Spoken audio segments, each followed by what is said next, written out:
Hi, I'm Eric. And I'm Nick. And we just saw the Slumber Party Massacre!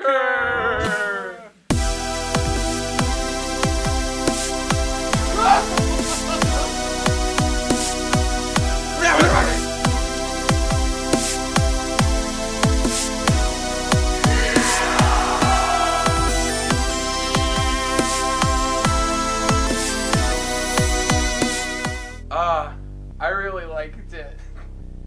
I really liked it too. Yeah. Yeah, no, there was not much going on besides just the horror. Like, they'd sit around or they'd walk and talk, and then someone would get killed every so often. I mean, yeah, it's kind of like clear cut, but I think in a fun way. I think that it goes through all the motions, but it pushes the boundaries of not fun every single one. What does that mean? What I mean is that you're not going to watch this horror film and be like, oh my god, I've never seen that in a horror film. It does everything that you see in every horror film. But it just pushes it just a little further in terms of like how it executes every single thing. In every, not just like the nudity was out of control. It was gratuitous. Remember the part there was the part where they're all showering and it's just on the girl and it just panned down to her butt. Yeah. And then it went back up. For no other reason. I mean, that was so funny. It starts on the butt shot. It started out on a butt, and then it moved to the girls, and then on the middle girl, it went down to her butt. Yeah. And it went back up. It has to be a joke. It was a joke. That's the whole point. That's the whole point is that it does that, and then it continues to like dolly across to the next girl, and I thought it was gonna pan down to her butt too. It didn't, but the whole point is that it never goes up to their mouths ever. It was just on their backs while they touched it. They're just bathing.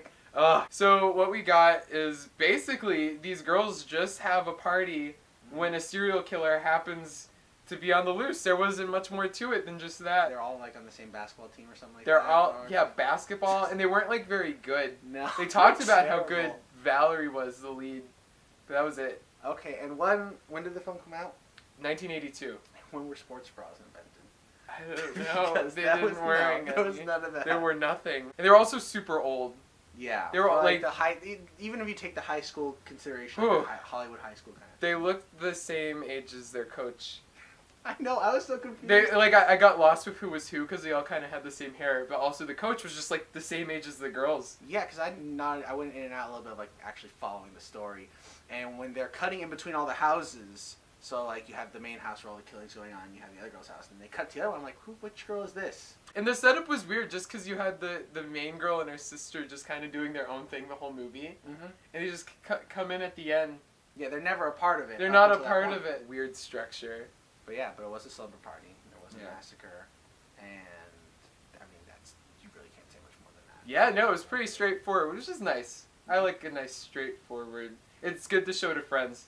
Yeah, exactly. Especially because, like, you could tone out or just talk at any point and not be lost because it's the same thing the whole way through. And that's where I think horror films like one of the best like community experiences because it's one of the most fun things to watch with other people. You know, you're not going to show somebody, no matter how much you love other films, you're not going to show somebody a film and sit there and talk to them without it and shoot the shit and other things like that and have fun and comment on it and still completely understand the film. It really was just a lot of fun, too. Like, the movie itself, outside of everything. Let's talk about the kills. Yeah, the kills! The kills. The kills! They're the kills! Oh!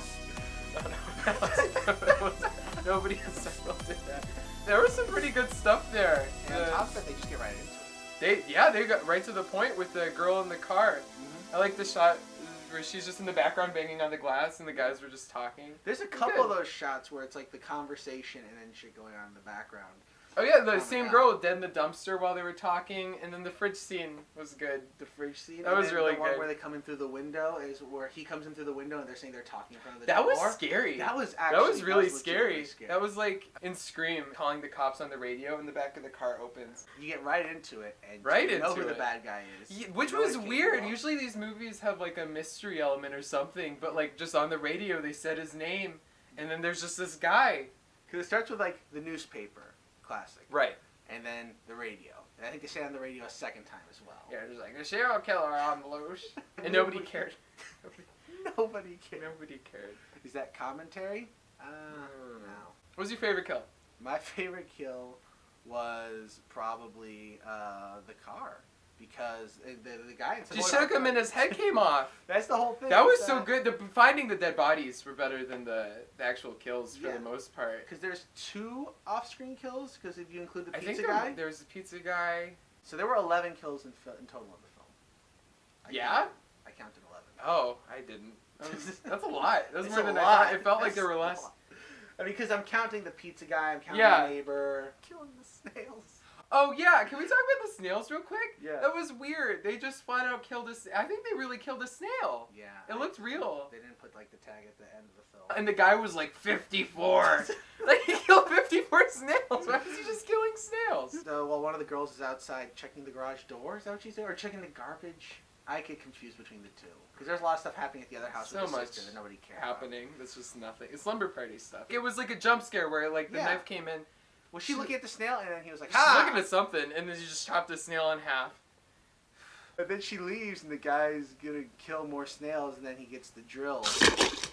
A lot of the drill shots were so good. There's the one with the girl on the ground, and it looks like a wiener. That one's famous. Yeah.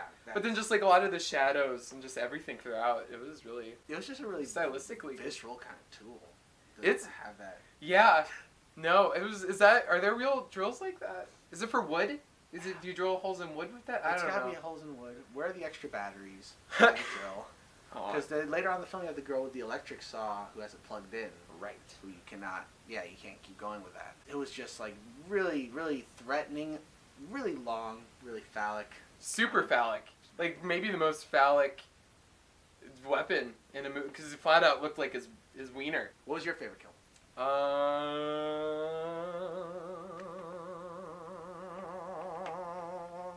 Good question. Whoever the bad guy's name was, he got it really good at the end. His hand got chopped off, and that was like green room-esque. I was like, oh. Yeah, no, it took a while too. It didn't just come right off, and like it just took a while, and I liked it, and he deserved it.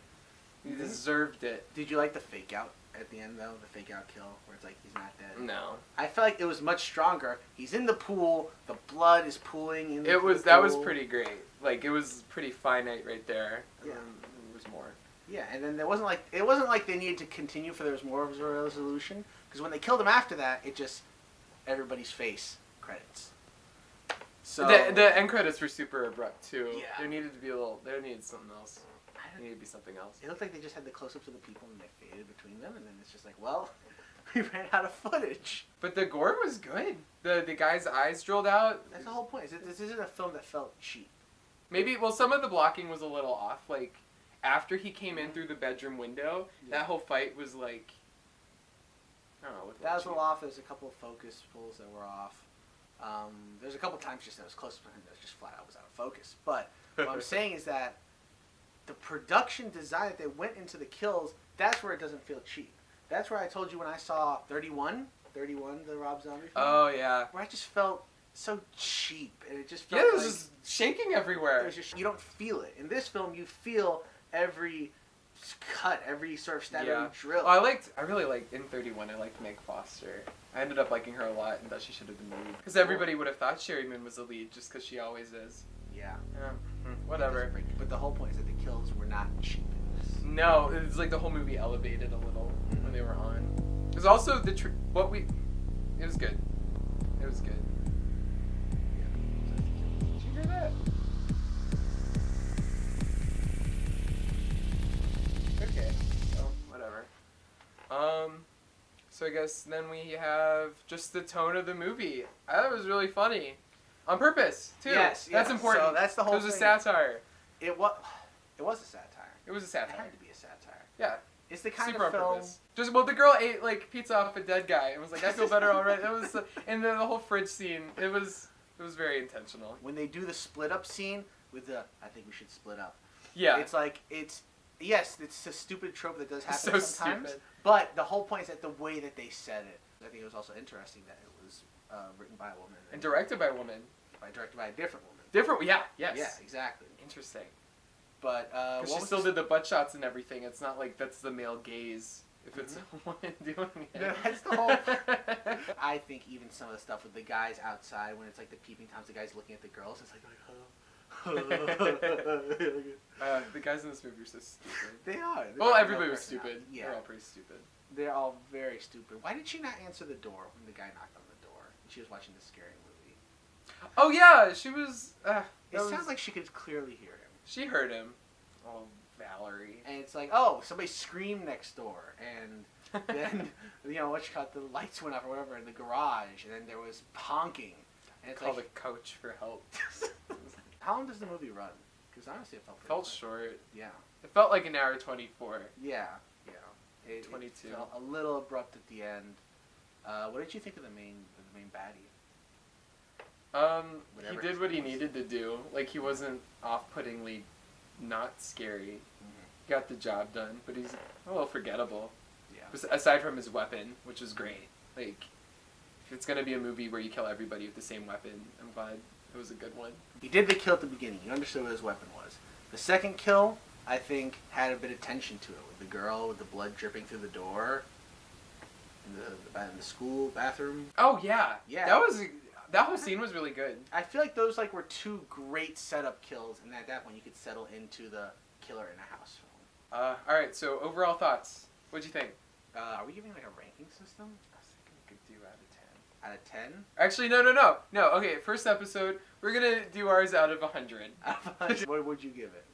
I guess back when it was out of 10 in my head, I was like 8 out of 10, because for what it is, it did its job. Yeah. But just compared to other movies, I think are 8 out of 10s. It's not there, so I'd give it a 77 out of 100.